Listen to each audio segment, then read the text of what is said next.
Hey, good morning.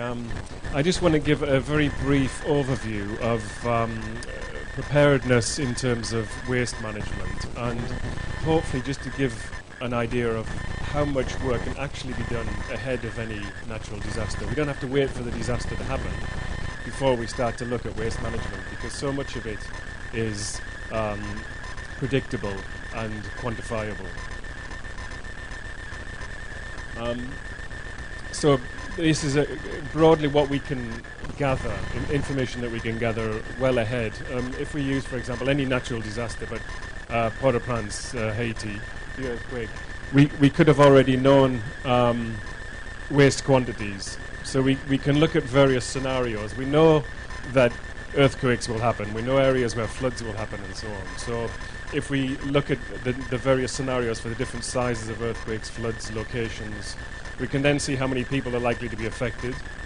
If we know how many people are likely to be affected, we can know how much waste will be produced from that. We can look at the waste streams. Waste streams, the types of waste, we already know. We just don't know the volumes. And so we can predict the volumes by the general practices of people in those locations. We can look at more of the logistics, and it's quite important. One of the critical areas after an emergency, immediately after, is the logistics of where the waste is, where it needs to be, where will you store it once the earthquake, floods, cyclone has happened. So you can look for those locations, decide where they're going to be along with the municipalities or the local authorities, and start some of the logistical work in theory to start moving waste around. When I say waste, I'm talking about solid waste in terms of human waste, medical waste, some hazardous waste, but also debris. So we know, for example, in Port-au-Prince that there was a fantastic volume of debris that needs to be shifted. People didn't start thinking about where that would go. Because of the massive volumes, you need to know where the locations are first. The end users and disposal, this is more about making use of waste, so turning waste into a resource which can be used. And a lot of waste can be used. It can be recycled. Debris can be processed for rebuilding and so on. So if we've already thought through that process, then finding locations for it and processing these materials can be thought through first, so it can be put into action very quickly. And then the legal issues, and of course things like land ownership, both in the who owns the waste, but also who owns these locations that are the best placed for the logistical operation, for storage. You can begin to start the process of discussing those things instead of waiting until it happens. And then start with plans. So produce plans with local authorities, municipalities, villages, and be more organised about the way that you're thinking through. And if you have a preparedness plan and a contingency, then when things start to happen, you've already located which people will be involved, where all the resources are, where the skills are, and perhaps do some training and communication planning as well. Kind of following on a little from the previous presentation on GIS, you can use GIS information, of course, in a similar way to have your locations. So you can have maps ready for houses. You can locate ownership through those maps and so on, and a basic database of information that you need, which will again speed things up. And that's just an example of a very simple sort of way of representing information. So capturing the very basic information about what types of waste are in that location, what volumes, and that would then help you to move on to prioritizing the waste streams. So perhaps there's hazardous waste that comes from some industry or from hospitals, and you would have to prioritize that if there was an emergency over moving just general household waste. This is a kind of a potential location, for example. So you're going to need, here we've got debris, and obviously that's takes up a considerable amount of space.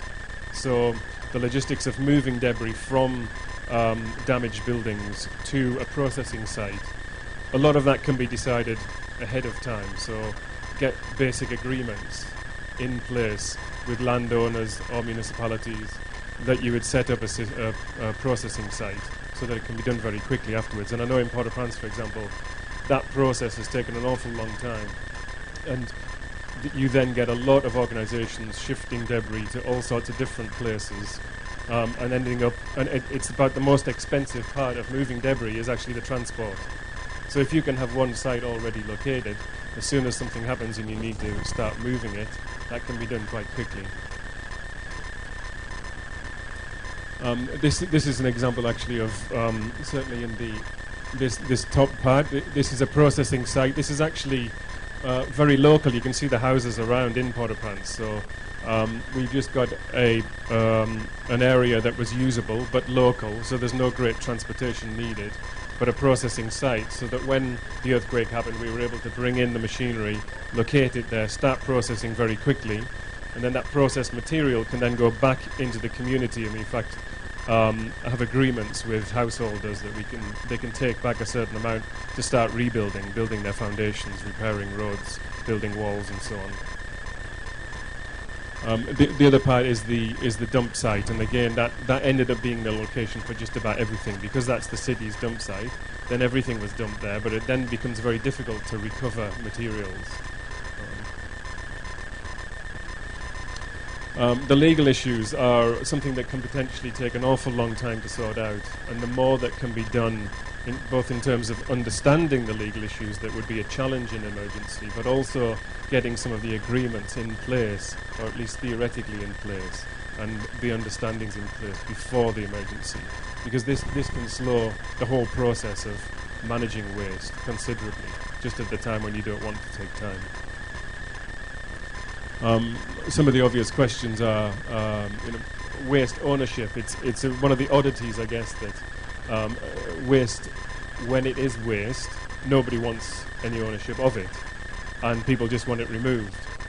As soon as that turns into a commodity that can be reused and potentially sold, everybody wants to own it, and so you really need to understand the real ownership issues. Who does own waste in the first place? The same as the buildings and so on. And also who has liability, so who is responsible? You have a more than likely a responsibility in a municipality or local authority, but identifying who that is, because obviously it can be spread often between 3-4 different agencies, so just untangling all of that takes time. And then you can start to think more about the practicalities of implementing this plan.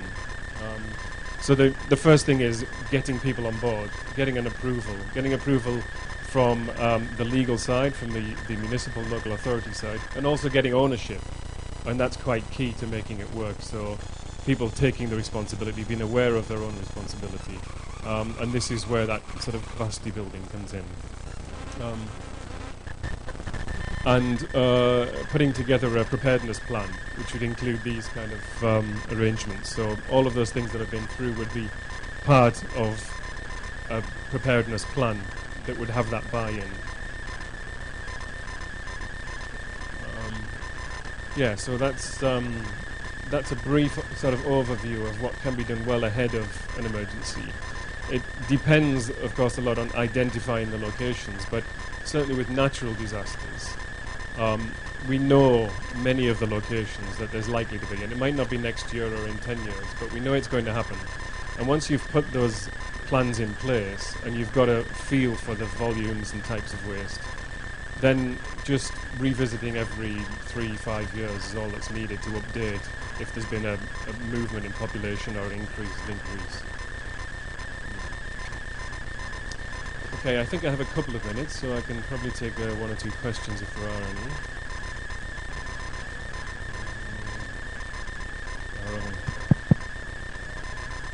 Thank you. What's the best way to deal with the garbage? Is it to burn it or to bury it with soil and so on? In our country, we had in Jordan, we had an experience to, I'm not talking about the disaster garbage. We had strategy to burn it. Later on, we had now digging ground and making layers of soil and so on. What is the best way to use it? Thank you. Well, as a waste manager, I would say that neither of those are the best way, and that waste is a resource that can be reused. I was in Gaza recently and looking at it as an interesting sort of case because they don't have any options. It's a bit of an island, effectively. They can't export it, they can't sell it to the international market, but they've got a limited amount of space in which to deal with it. And so there's a limited amount of time that you can bury that in the ground, which is why it gets burned. But environmentally, that's a bit of a disaster. So, but actually, at least 50% of that can be composted and put back onto the land. And so you're reducing 50% of the volume, but also making a use out of it. And then you can recycle the plastic and the metals and so on. And actually, you end up with something like 5 to 10% of waste that actually needs to go into the ground because there's not too much more you can do. So from 100% going into the ground, you can actually reduce that by 90%. So that's the way to look at it, as waste as a resource, as opposed to as a waste that needs to be dealt with.